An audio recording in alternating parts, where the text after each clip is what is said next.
আসসালামু আলাইকুম। এই মুহূর্তে চলে আসলাম পাবনা মানসিক হাসপাতাল, আর আমি পাবনা মানসিক হাসপাতালের সামনে দাঁড়িয়ে আছি। তো এখানকার যে এরিয়া, এই এরিয়াগুলো আমি আপনাদেরকে টুকটাক ঘুরে দেখাবো। তো সম্পূর্ণ ভিডিও জুড়ে আমাদের সাথেই থাকবেন। পিস্তল রে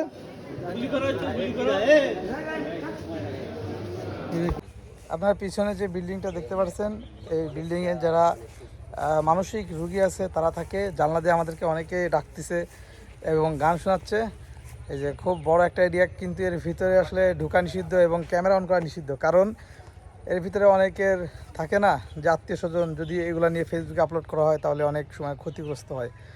তো এই কারণে মূলত ভিতরে ক্যামেরা অন করা নিষিদ্ধ। তো আমি আপনাদেরকে এমনি এর পিছনে যে এরিয়াগুলো সেগুলো দেখাচ্ছি। যে এই পাশে মসজিদ, এখানে ঈদগাহ এবং ওই দূরে একটা মাঠ। তো অনেক বড় এরিয়া। তবে যদি আমি ভিতরে ঢুকি একদম খোলামেলা পরিবেশে, তাহলে 50 টাকা করে এদের এখানে হয়তো দেওয়া লাগে আমাদের কাছে। যে একটু তো ডাকতেছে ওখান থেকে, বলতেছে যে আপনাদের ফোনে টাকা থাকলে একটু নাম্বার বলতেছে, একটু কল দেন, ফ্যামিলির সাথে কথা বলবো, এই কথা বলতেছে। তো এরকম অনেকে ডাকে জানলা দিয়ে। তো আমরা এখন এখান থেকে মোটামুটি ঘোরাঘুরি করবো, কারণ ভিতরে ঢুকতে গেলে যে দারোয়ান আমাদের কাছে টাকা চাইছে মাথা পিছু 50 টাকা করে।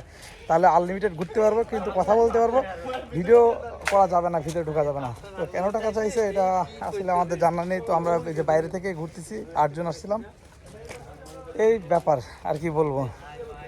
তো যাই হোক, বাইরে ভিডিও করলাম, ভিতরে তো ভিডিও করা যাবে না। একদিক থেকে যৌক্তিকতা, যে আমরা যদি ভিডিও করে যদি ছাড়ি তাহলে অনেক আত্মীয় স্বজন থাকে, তাদের পরিবার যদি দেখে তাহলে জিনিসটা অন্য মাইন্ডে নেবে।